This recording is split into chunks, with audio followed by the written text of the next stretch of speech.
man yazi ngihleli la ngibuka i-diary yami yazi nginele tijani i-journal lana engibhala kuyona izinto manje ngiyabuka la ngithi mina hayibo ngiqale ngathuswa ile date le 16/09/2021 yabo, a date to be remembered. And then yesterday felt like a whole week. It was by far the darkest day I can remember and have ever felt. 1709, let it be a date that marks change. I pray that from today onwards I can change, be a better person, better father, better saint, and most importantly a better husband. I love my wife. 18/09/2021. So hleli ngiyabuka la mina wo 2021 ngahlangana no kaMakhanya wife lo current yabo. 2021 was ilethu njani divorce yami futhi 2021 kimina yebo kanti ngithi 2021 divorce yabo. So ngiyaqala yebo kanti kwenzakalani kanti ngase ngichitha kaMakhanya noma mhlawumbe ngangithi ngilungise izinto mhlawumbe no ex.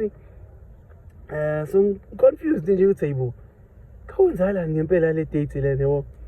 And it's okay, I know it's fine. I mean ngiqhubeka for sure izo clarisheka ne ngithi next page. Next page. But then I have to plan and do a traditional marriage. It will fulfill her grandfather's wishes and mine. Yes.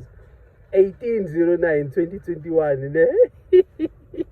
Directly below that, 10 March 2022, divorced. And then blank. Life is koro.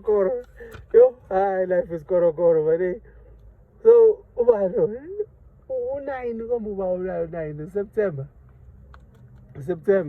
September 9, okay.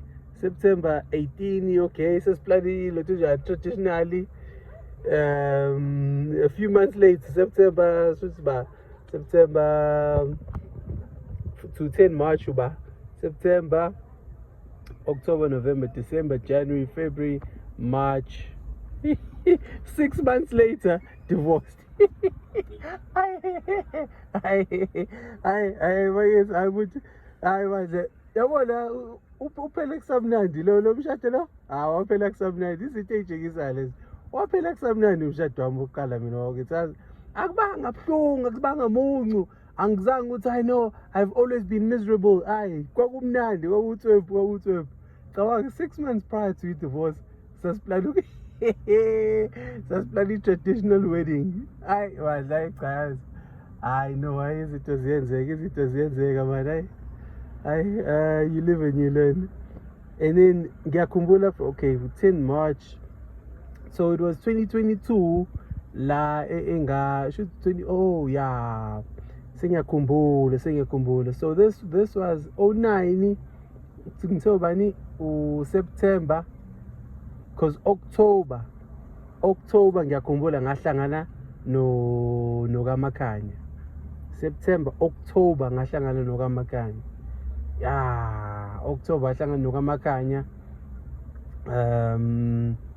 Shuthi ngase ngidecide lapho uthi no ngihlulekile ukurekindlisha ukulungisa nokulontujana nokuthi si renew izinto nani shuthi ngathatha leyo decision uthi no ngiyamove October ngalotonje ngahlangana no kaMakhanya sengitshela ukuthi ngiyayiqala iprocess divorce. So sayiqala iprocess divorce sa empeleni and then 5 months later finalized. I know cha ziyenzeka izinto ziyenzeka, but kungixake kakhulu lokuthi the previous page I love my wife, next page divorce. Bandla I know angazi ngempela ngizoyithini lento, angazi ne mhlawumbe ukhona umunye umuntu ongenza isense ngayo, but I mean ingihlekise ngempela ukuthi that's how quickly life can change. the very next page could be a totally different start, totally new starts, totally new person, totally new goals. Nje, hey bandla, no way. But this should show ukuthi even when you move on to a new chapter, make sure that you gave it your all. Make sure that you gave it your all, that you didn't rob yourself of any opportunities. Ito isola uthi no kube yabo. Yeah, yona traditional yabona yona traditional uthi umuntu kade wayifuna. Kona ngicela ngiyitholile last year, ngiyithole traditional bakithi. Traditional yami ngishayisene last year 2025. Yeah, sishayile manje traditional no kamakanye. And I know ibile into engiyifisayo impela, ibile into engiyifisayo simbese kona kusashoda umabo ke, but yeah, we move bakithi. Impela imnandi ngazo lezi zinto, wona ama experiences zenza impilo le ibe mnandi impela uma wazi ukuthi ubuke back uthi hayibo ngidlule la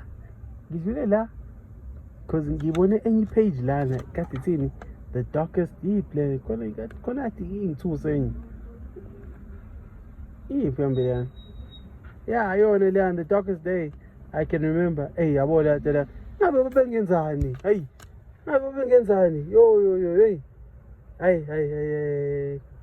hayi cha ngabe bangenzani impela ngo-19 yo hayi, but it's fine.